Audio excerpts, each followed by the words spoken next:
I was joking to the team the other day. I said, you know what's so funny? My first check I've ever cashed was $13.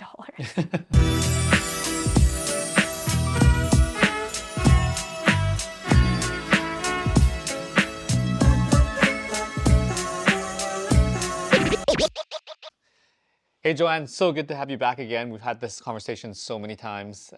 It's just awesome to have you. I'm so excited to be here. Honestly, we have a lot to talk about today. And It's we're gonna be fun. in Planet Sound Studios, somewhere different. It's wild. Like, it's so different. It's really nice. And it's local here to Edmonton, which is super fun too. Yeah. So for those who don't know Joanne, I'll tell you a little bit more and then you can add on to that. So Joanne is the agency owner of Empathy Creative. She's also a speaker, motivator, educator. You've created courses, the social media planner, and you recently have been speaking across Canada at different forums, right? You just came back from Toronto? That's right. I was in Toronto. Yeah. And it was wonderful. It was great. It was awesome to chat about all things marketing and also what's going to have come in 2023. So that was what's super exciting about going across the globe for that kind of stuff. Awesome. Maybe we'll touch on what's happening in a bit here. So I want to know, and the audience wants to know, what's your backstory? Tell me about how you got into marketing, what got this all started. Take it back. Oh, there's so much. So I think something that not many people know about entrepreneurship is that most women-led businesses, small to medium size, is roughly about 16% in Canada Oh, wow. of women-led businesses. And then on top of that, those of a visible minority, it's 13%. So now it's just kind of a thing where when I tell people what I do is that I believe my own personal mission is that women are enabled, encouraged to have their courageous goals and achieve those courageous goals, whatever they are. It just so happens that I love storytelling. I love the idea of, seeing someone in their best light and then putting that out there in the marketing world. So that's kind of where I thought marketing would be the best way to go. But I didn't know even marketing was a thing for me. I think the same for you. When I went to school, marketing was not an option for a person like myself. Most of my parents, they look at me and they say, oh, it would be really great if you went into like accounting or if you went into a different sphere that you would probably not think about in the Be a future. doctor, engineer, all that standard right? things. There's huge standards when it comes to, especially with that immigrant mindset coming into Canada. So how I started was in high school, I started a clothing brand. And I just wanted to do it because... What kind of clothing brand? It was streetwear, actually, Okay, surprisingly. wow. Not what I would normally wear now, but your very streetwear style. And that's where I found out that I didn't like streetwear. I didn't like clothing brands, but I loved the idea of marketing. So I thought, okay, if this is a career path, is there a way to go about this?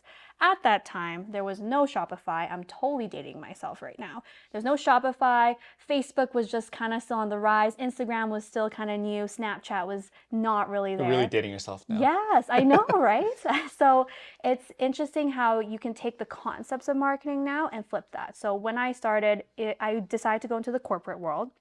And I did stuff for What did you study in school? I did marketing in school. Okay, marketing in school. Yeah, marketing in school. And it was wonderful. It was challenging. U of A? U of A, yep. And you and I, what we did, normally we just do schoolwork and stuff, but Right. I really took the advantage of being in school of the concept to do competitions. So that's where I did competitions for Chevrolet, L'Oreal. I did another one for EY and came first place in that in Toronto. And that's where I got my exposure into, okay, so marketing in a global perspective, that's where I started.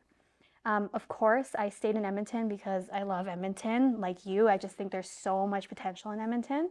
And now here we are in the corporate world for myself after I graduated going, this is not really what I want. This is Right. not what I signed up for.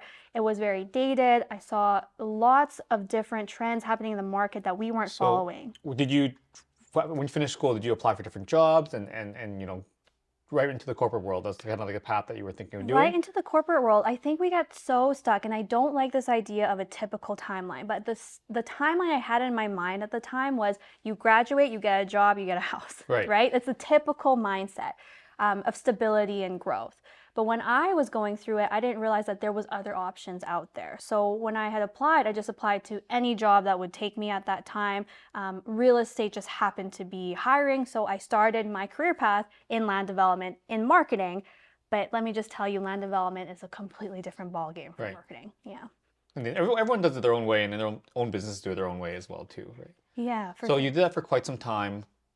my question for you is, what made you take that leap and take that big jump to leave your great salary, great company, and start your own business? There's a lot. So I feel as though when I gave you the statistics, right, the statistics of like women-led business, etc., I felt a lot of tension in the corporate world about ideas that I had. Mm, And you could feel this too as someone that's very creative like yourself. I've constantly thought to myself, okay, what's the next thing? Like how can we not chase a trend but become the trend for marketing? And when I just felt like I was getting doors slammed into my face, I felt as though no one was really listening to what I had to say. I felt as though there had to be a better way to at least not just help the corporate world, but small businesses too. And that's where I said to myself, okay, I'm just going to take on projects on the side. I'm going to start off with projects on the side. And what I really wanted to do at the time was consumer behavior. I love the concept of talking to people, seeing what makes them tick, thinking about, okay, in a strategic front, what could you do for marketing? But no one would hire me for that. So I decided to go very niche and I said, I'll do your social media management. That's how it started. I'll do social media. I'll show you the concept of what I talk about mostly is empathetic marketing through social media so you can understand what I'm trying to do for your business. And that's where I started, is but that I should help. back then it wasn't like how it is now where everyone does social media marketing, right? It was a No. big jump and big leap, and people weren't sure if they needed it at the time. Well, to give you a perspective, my marketing budget was for things like billboards, radio ads. It was things for like maybe we ran like Facebook ads every now and then, but it was not to the level of what social media could have been then for them. Hmm. And even video was not, talked about in that realm. So it was something that I was like, we have to do this. You want to be leading edge. But it felt as though I was constantly faced with doors slammed into my face with these ideas. And that's when I said, you know what, I'll prove it to you and I will do it through social media. And here we are today. So did you end up having enough freelance work to, I guess, subsidize your living and everything else going on before you took the leap, or do you kind of just hybrid it or just take the leap kind of thing? So yes and no. So when I had first started, I of course thought that we would offer absolutely everything, that I would be the person that would do all the things instead of just social media. So when I first started out, yes, of course there was money coming through the door and I was just testing things out. It was just for the money's sake.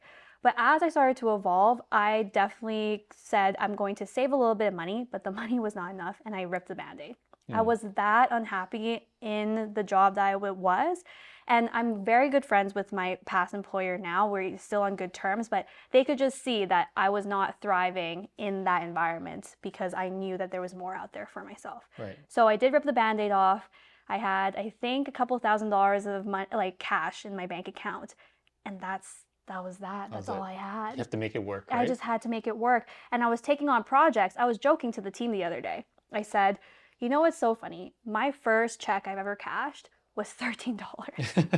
I charged a client $13 because Wow. I was that desperate. I was like, yeah, I'll do it for $13, no problem. And Where'd you get the $13 from? I don't know. I was like, you know what? I was like, minimum wage is around this much. I'll just do it for really quick. I think it was Right. 13 to 15 was what I said, like, because it was like an hour of work. Yeah, I often hear this. I talk to a lot of people and they start their freelance business, whether it be creative and or social media, and they're basing their hourly rate on what they're currently getting paid at their job. So that could be like $15 or $20, and that's not the case. So That's what I did. I yeah. said, okay, this will take me like an hour of work, so I'll go ahead and do this. Or I would even upcharge it to $20 an Oh, hour. wow. And then here we are with $25 Yeah. in the bank account.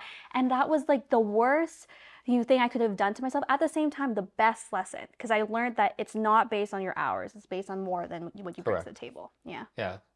So what I'm hearing from you, it's really based on what the outcome is and what the solution you're providing is and what problem you're solving. Yeah, Yeah. absolutely. So you didn't come from the agency world. You didn't come from working in small or big or, whatever agency.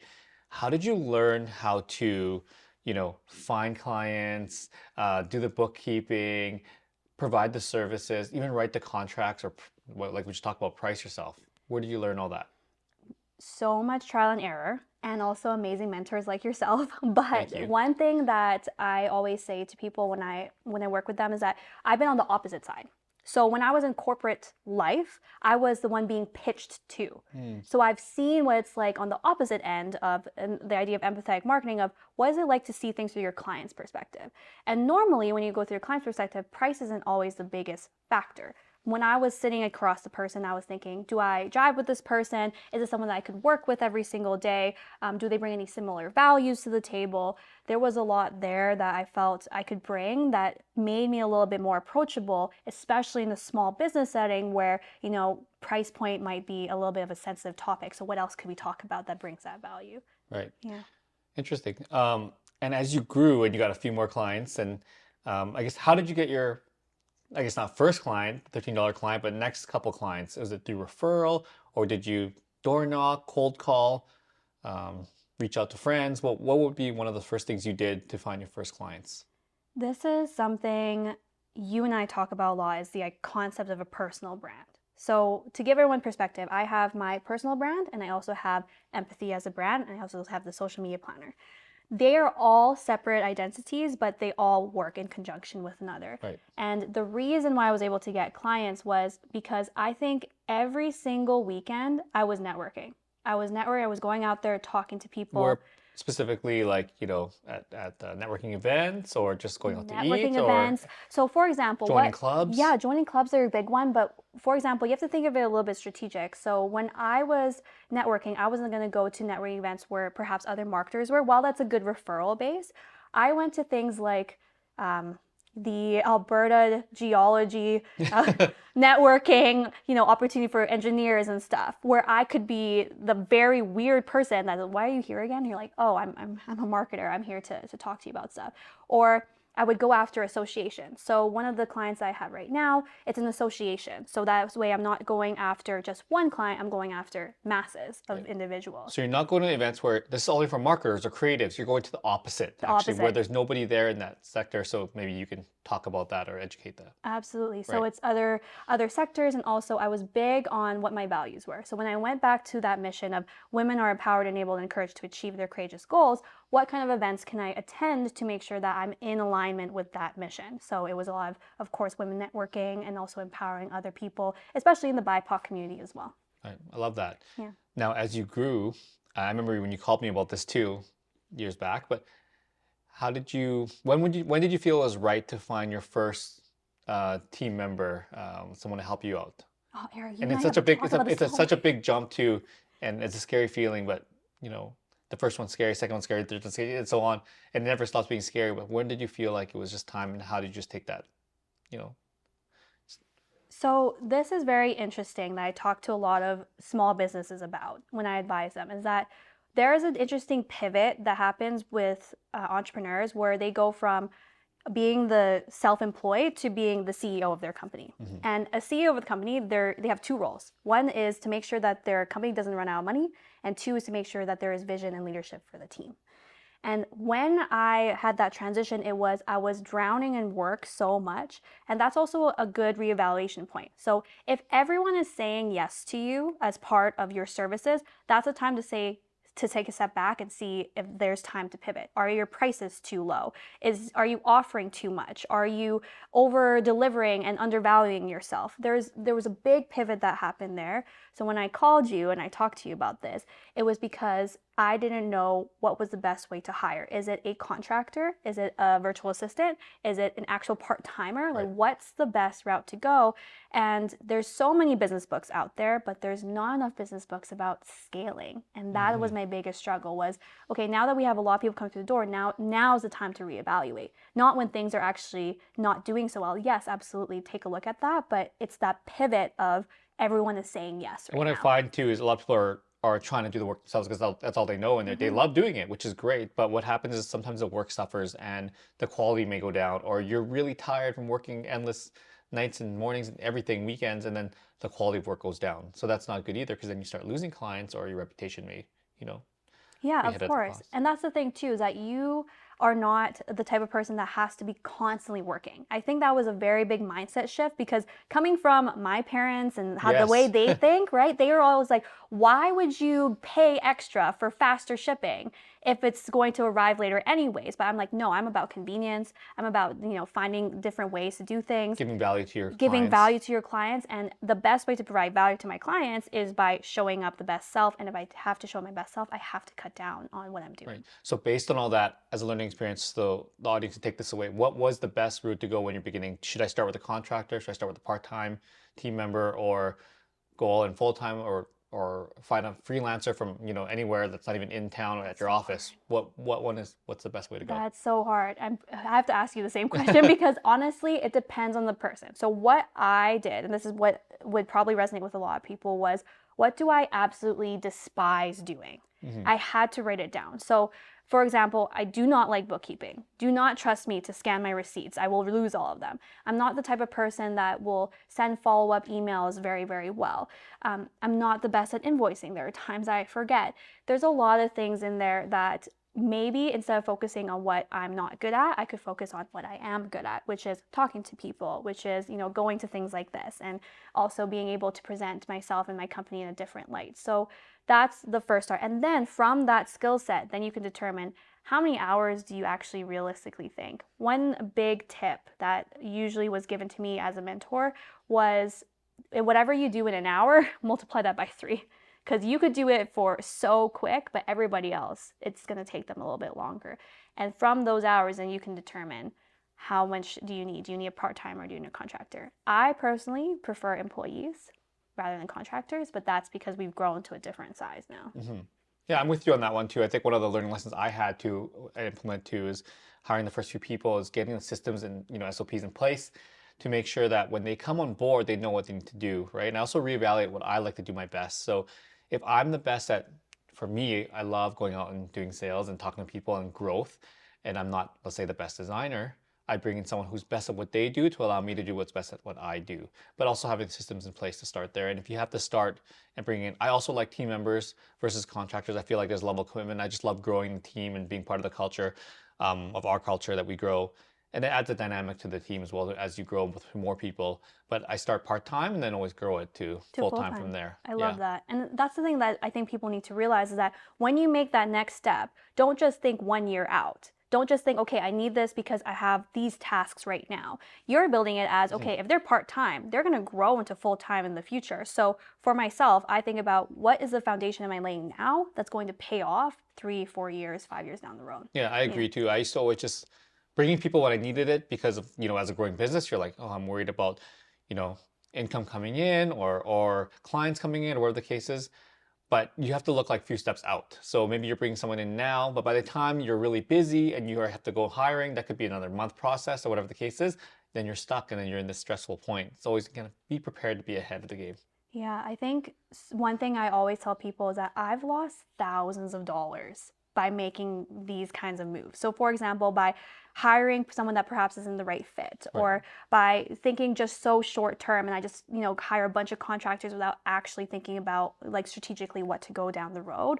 And so I don't want people to see it us talking about, yes, hire a team member, etc., without knowing that we also face that same scarcity mindset as well of, okay, how am I going to pay for this? How are we going to make sure that there's money coming through the door? So just being very mindful that, yes, when you take that next step, yes, financially you'll need to make that commitment, but remember that it will definitely pay off down the road. So how I look at it is if there's a task that I spend an hour on every Right. single day, yes, it's just an hour. I could do it every single day. But in a cumulative year, I'm spending so like 365 hours on it that I could, that will pay off if I delegate that out. So that's 365 hours I could spend back to whatever I'm doing. So it's not just the minuscule, it's also like Look at the cumulatively. macro. Yeah, exactly. Yeah, That's the same I idea. like that. Yeah, Lots of great tips. I know.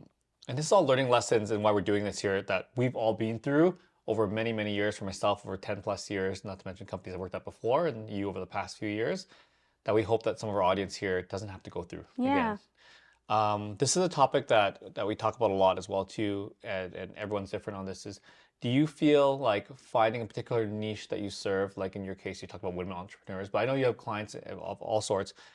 Earlier on getting started, if you have to do it again, would you pick a particular niche or do you like being widespread? And when I say maybe a particular niche of industry or even providing a particular service, in your case with social media, um, what's your take on all this? And do you feel like those two things, or picking a niche or picking an industry, is important as a person starting out in as a freelancer or marketer or anything, or even their own business? That is so hard.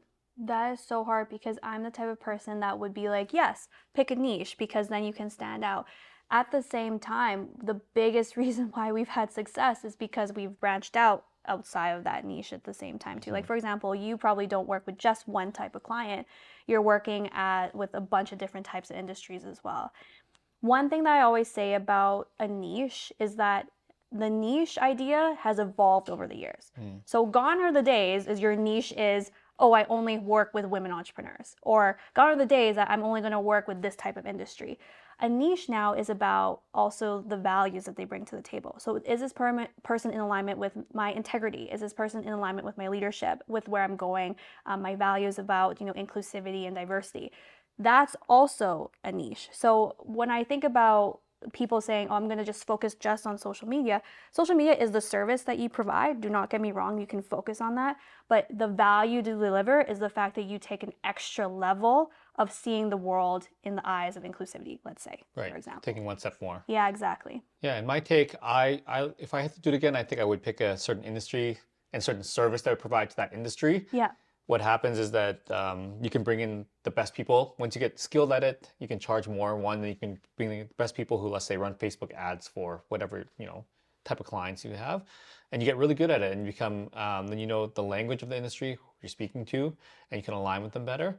And it doesn't have to be one, it could be multiple, like maybe one or two, but always start with like one avatar to begin with. Then you know who you're speaking to. One of our hurdles at the beginning starting is like we did everything for everybody, like everybody wants to do and say yes to everything, which is fantastic. And we wouldn't be here today without that. But looking back, or, if I had to start, let's say today again, I think having, a point of, who I'm talking to, who I'm speaking to, that particular customer avatar, I'm only marketing to them would make things easier. And then your marketing dollars may go longer way, but everyone's different. No, I agree with that. Yeah. Because I remember, so we launched what was called the Social Media Planner. And the Social Media Planner is a written book that you use to write out your plan for social media.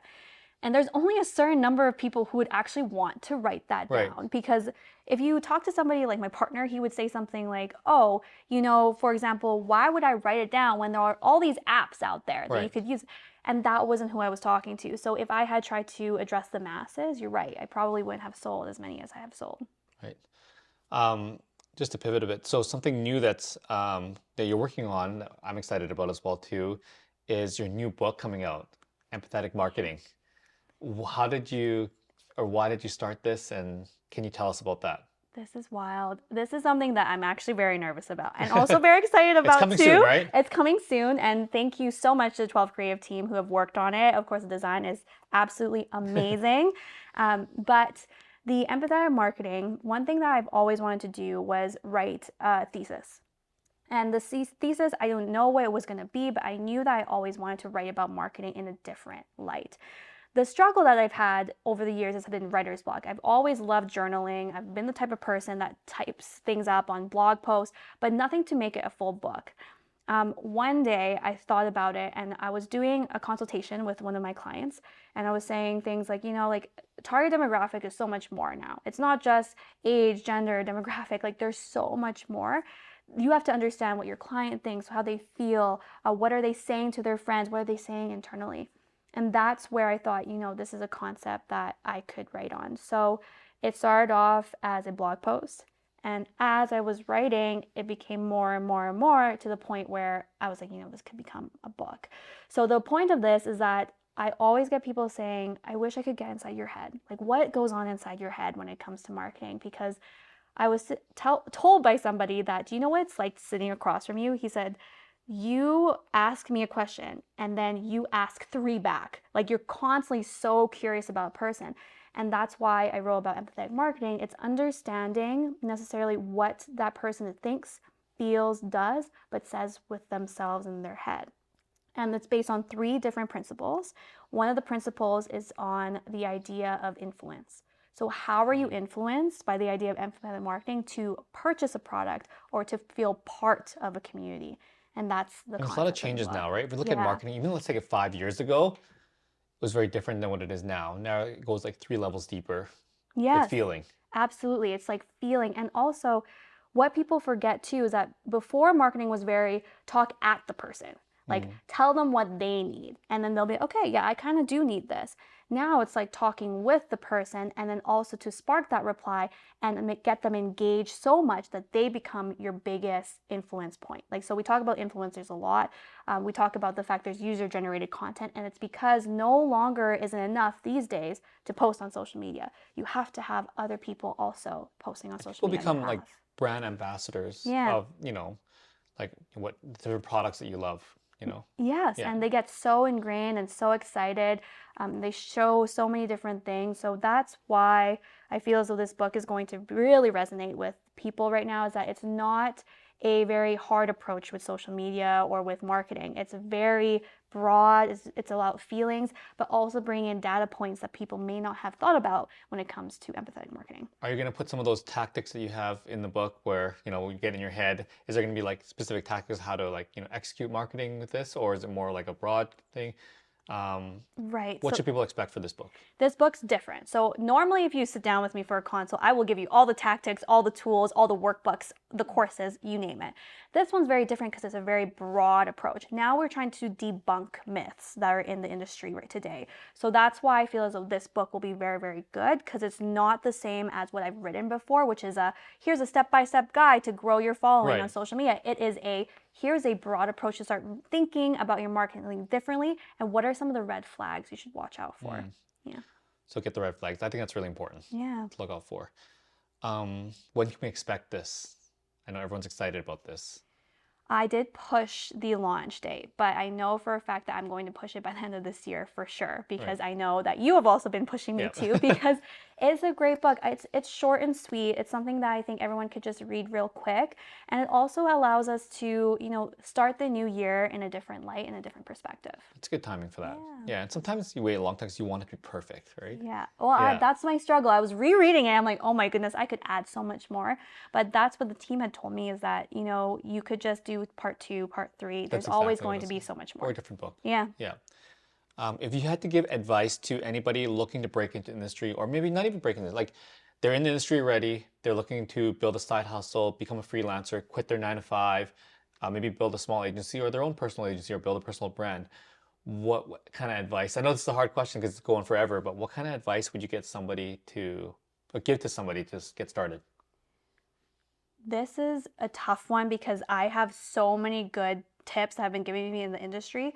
One of the biggest tips or sayings that people have told me is that there will always be good work for good people. So think about that as, if you're going to go out there and network, for me, it was always a confidence thing. It was, there's too much work out there, or too many people competing against me. Why would they choose me out of the other people? Imposter syndrome. I still have that now. Right? I still have it now. I think it never ends. It's never ending. Yeah.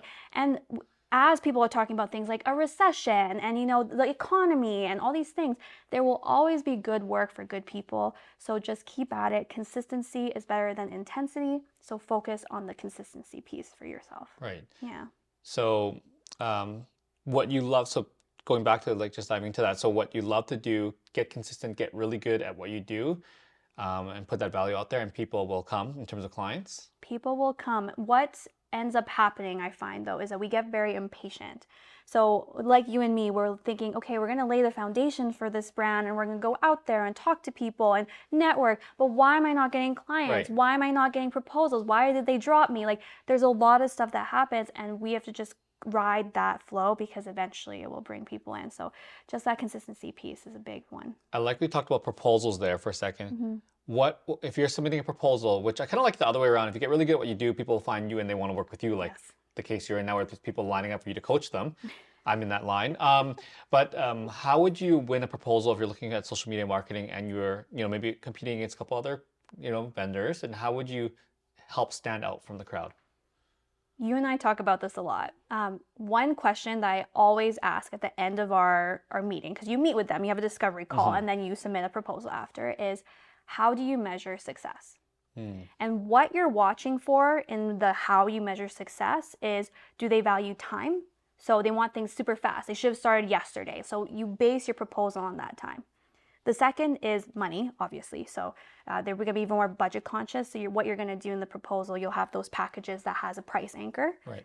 But then the last is energy. And energy is one of those things that you can't really qualify. It's the concept of creativity. So can you bring something to the table that not many people will think about? Are you going to pitch them on the fact that you have ideas that you know you can only execute to that level and scale? So when you listen for it, you'll hear them say things like, you'll hear them say, oh, I really wish I could, get this tomorrow. How much is this going to cost? And you'll focus your attention on how they measure success. And that's how you usually win a proposal. And then you build the proposal around that. So my takeaway from this is asking the client or the potential client how you measure success, listen to them in their conversations. But I think before you can even listen to them is having the right questions to ask them. Absolutely. You do this so well. He does it so much. You can be in a room with him and he meets with a client. And the amount of times I've heard you ask, well, why? Like, why do you feel that way? They're probably Why? annoyed. Right? Right. Why do you like that? Why do you like blue? Like, why is that the case? Like, why have you picked this brand? You are constantly asking a question because what you're trying to get to is, what do they value? And when you figure out what they value, then you win that proposal because not everyone had taken the time to ask the right questions. I love that. Yeah. You talked about this way earlier on, 2023, what's new with marketing, and even this recession that the media is talking about. How do we stay as a personal brand or as a small business recession proof? Okay, this is what people have to realize about the recession. I need to reframe the mindset because it feels as though there's a lot of negative stuff that's out there. Recession doesn't mean stop. It means that things are slowing down, which means for a lot of us, we tend to think, okay, then I have to slow down too. That's not the case. So when it comes to a personal brand, there's actually proof that the brands that actually spend during a recession, they actually come up on top 2 years later because they took the time to stand out in a crowd of people that perhaps have that scarcity mindset of maybe now is not the time. So in a personal branding perspective, I see it as this is the time to shine. Like this is the time to showcase your value. This is the time to help others. This is the time to amplify other people's voices. Use your platforms in a way to help the community, but also use it in a way to make sure that you're continually checking in with the people who already follow you because they're going to be going through times that is very difficult. And at the end of the day, when it comes to empathetic marketing, you're speaking to a person. So just checking in on the one-on-ones goes such a long way. So to be recession proof, it's all about taking care of your sphere and taking care of your sphere of influence. Right. Yeah, I really like that. I think one of the things coming out of, the pandemic too, I hear from our clients or people who we work with, the ones that were able to, and not everyone's as fortunate, ones able to like double down on marketing and really push through and take that risk because we didn't know what was going to happen, came out on top because they were at top of mind at all the time. And that being said, also marketing dollars actually go a longer way because there was actually a lot of discounts to be had with either, Google ads, Facebook ads, Radios anything and all that online, stuff. Yeah. and then even like outdoor media. So people who are kind of really focused on honing in and putting the word out there Absolutely. came through. So what we may see in the next couple of years are the ones who are maybe not supposed to be in the biz, who have had it easy and didn't push too hard, but were lucky. They may fizzle out, they may not. But then the ones who are, what you're saying, pushing through, being consistent, are going to come out on top. Yeah, that's the thing too, is that don't compare yourself to what's going on right now. Just do you and be consistent. And remember, there's good work for good people. So just keep consistent at that. 2023, what's next? Oh my God, there's so many. I'm sure you could talk about this too. There's so many good things. I was reading something about, from 2023 and 10 years from now, of course, like 2033. Right. And there's things like human AI, and there's all these other things when it comes to bots, and there's things when it comes to delivery. It's just going full automation right now, and it's absolutely wild. Actually, there was a cool exercise that I did in Toronto. I was showing captions for social media, and I was saying, which one do you think is written by a robot, and which one do you think is written by me? And how'd it go? I was definitely offended. The robot wrote so much better than me. It was taking the idea of fall candles and everything and so much but that's what it is that we are in a space now where we can use these tools, AI, to move forward in the industry, and that's the direction that we're going. Is a lot of that. So I don't know if that's what you're seeing. We're seeing it too. Our team members are dabbling and testing on this, but I think some people are worried about this. AI is going to take over, everyone's saying iRobot. But no, I think what you have to do is accept it and then see how you can work with it to make it better. So you take what they give you and then take it better. And our whole thing is how do we win for our clients, right? So if we can use technology to help our clients win faster, better, and for less of a cost, everybody wins? Well, that's what I mentioned was when I was talking about this whole AI thing. So what I did was that I had to input the fact that we're talking about fall, the fact that we're talking about candles, and the fact that we were trying to sell something. I still had to do that. That was still a human thing because you have to interact. And then you select what tone you want. Is it friendly? Is it professional? Is it luxurious? So there is still going to be a human part of it. It's just that the minuscule task of actually writing it will be done by AI. So you're right. It is nice to test it, check it out. TikTok has becoming so much more. I'm interested to see how it's going to grow and change in 2023 because of the fact that it's starting to become a little saturated. People are starting to feel a little bit of a So am I too disconnect. late for jumping on and building my channel then? No, I think you should jump on still. I think there's a need Right. for you still, but it's different now where it's more about, not so much the perfect. It's about what can you bring to the table that is very authentically you. And that's how we're trying to And seek never that apps out. like Be Real are really Oh, kicking Be in, Real right? is Yeah, huge. because Do you enjoy authentically it? you. That's okay. Yeah. I love the concept of Be Real Yeah. because it's like in the moment, in the now. You take a picture of the front and back camera at the same time, and you have I believe like 12 or 18 hours in order to do so, and you get a notification at random times during the day. But there's no time to like retake this picture or to showcase it in its best light. It's very in the moment, and that's kind of what we're seeing right now. Yeah, being authentic. Mm-hmm. Love it. So I think that's about it for me today. Is there anything else you want to add? Or No, I just want to thank everybody for listening in. If you want to connect with me on social media, you can find me at my personal, which is at Joanne J. Bart. And you can also find us at We Are Empathy. And you can find us on our website at awesome. www.empathie.ca. Thanks so much for being here. And Thanks. thanks, Jesse and the team. Appreciate it.